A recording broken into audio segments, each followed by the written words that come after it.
તો મિત્રો તમારું સ્વાગત છે મારા બેક ટુ માય વિડીયોમાં, એટલે કે મારા પાંગત જો વિડીયો. તો મિત્રો આજે આપણે જોવાનું છે કે આપણે કેટલા 200 સબસ્ક્રાઈબ થઈ ગયા છે. એ બદલ આપણે યુટ્યુબનું પ્લે બટન મળેલું છે. હાલો આપણે જોઈ લેવી. તો આપણે થોડીક વાર પછી જોઈએ. હાલો, તો અત્યારે વાગી ચૂક્યા છે કેટલા, અત્યારે વાગ્યા 6 અને આપણે જોઈ લેવી. હાલો થોડીક વાર પછી જોવું.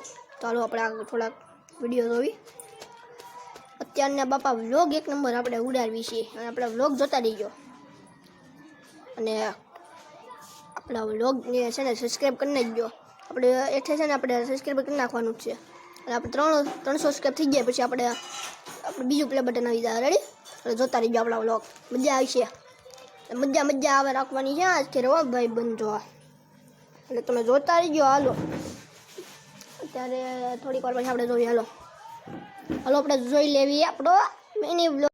તો મિત્રો તમે દક્ષ એટલે કે દક્ષ 500 તો ઓળખતા છો. તમે ચેનલ મોટું નામ છે અને 200 સબસ્ક્રાઇબ થઈ ગયા છે. બે યુટ્યુબ પ્લે બટન આવે છે ત્યારે એટલે તમે બધા સપોર્ટ કરતા રહ્યો. આવો નવો તડકો બહુ છે. તમે બધા સપોર્ટ કરતા રહ્યો આવો નવો. એટલે આપણો મિની વ્લોગ છે ને સારું ઉતરે. આપણા વ્લોગ છે ને સારા બધા જોતા રહીજો. મજા આવે એવા છે. તમે છે ને આપણો વિડીયો ને લાઈક શેર ને સબસ્ક્રાઈબ કરી નાખો. એટલે કેટલા 102 થઈ જાય. બધાએ કરી નાખો. એટલે દાદા કરવાના 300 થઈ જાય એટલે આપણે બીજું પ્લે બટન આવી જાય. 4 સબસ્ક્રાઈબરનું મેં તમને યુટ્યુબમાં મૂકેલું જ છે. તમે જોયું જ હશે.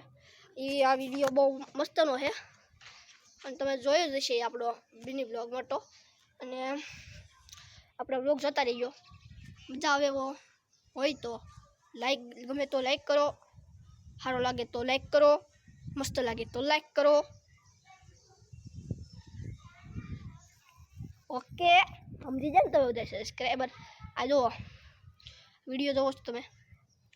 અહીંથી આમ કરી, અહીંથી આમ કરો. કીધું અહીંથી આમ કરી, અહીંથી આમ કરી, આમ કરો. કેવી લાઈક તમે ત્યાંથી અહીંથી આમ બહાર નીકળો. નીકળી જા. એટલે થોડું ઘણું પડે બસ દેખાય દબી જો. પછી ઘટી દબી જો. દબી દીધા. તો હવે આપણો વિડીયો આયા જોઈ લેવી. હાલો સબસ્ક્રાઈબર કર્યું છે કે નહીં જો આમ જ ખબર પડી જાય. કોમેન્ટ કરો કે છે ને બીજા પ્લે બટન આપણે બીજો વિડીયો ક્યાં બનાવી. કોમેન્ટ કરી નાખો. તો આ વિડીયો આપણે અહીંયા પૂરો કરવી છે. બહુ મોટો થઈ ગયો રે. નહીં મોટો નથી થયો. વનસ્પતિ દેખાડવાની છે આપણે. શિવ સૃષ્ટિ. તમે કચરો ફેલાવવાની તમને કહું છું. કચરો ફેલાવો એ ક્યારેય સારું નથી. કચરો ફેલાવે જ છે લોકો, પણ એ ક્યારેય સારું નથી. કચરો ફેલાવો. તમે કચરોની કોથળી લો છો. જબલા એટલે કે જબલાનો ઉપયોગ કરો છો.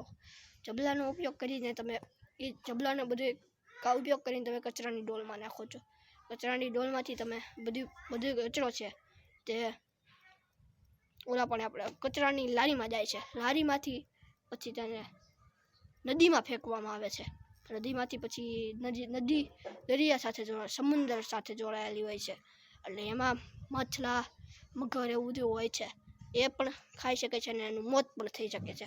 એટલે હું ધ્યાનથી કહું છું કે તમે બધા કોથળી કે પ્લાસ્ટિકની ચીજ વસ્તુનો ઉપયોગ કરશો નહીં. અને સ્વચ્છતા જાળવશો. અને સ્વચ્છતા છે પ્રભુતા કીધું જ છે ગાંધીજીએ. બધા માને છે કે ગાંધીજી તો વયા ગયા, હવે શું કામનું. પણ ગાંધીજી હજી જીવે છે આ દુનિયામાં અને દેશ માટે લોકપ્રિય છે. હવે આપણે ફૂલ જોઈ લેવી. ચાલો મેં તમને કીધું એમ કરજો. કચરો પણ કોથળીનો ઉપયોગ કરજો જ નહીં. તમને દેખાડ દો ઓલો ફૂલડા.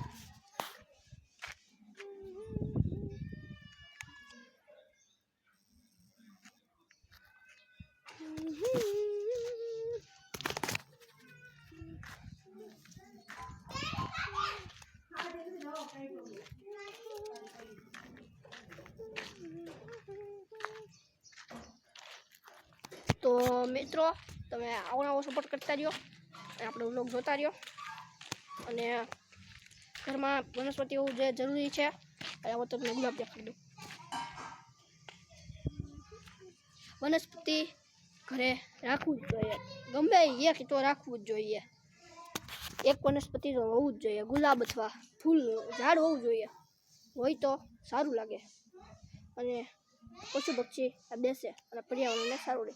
મોટો વિડીયો થઈ ગયો છે. Bye bye, Tata, good bye. મોટો વિડીયો થઈ ગયો છે એટલે માટે આ વિડીયો અહીંયા પૂરો કરવી છીએ. Bye bye.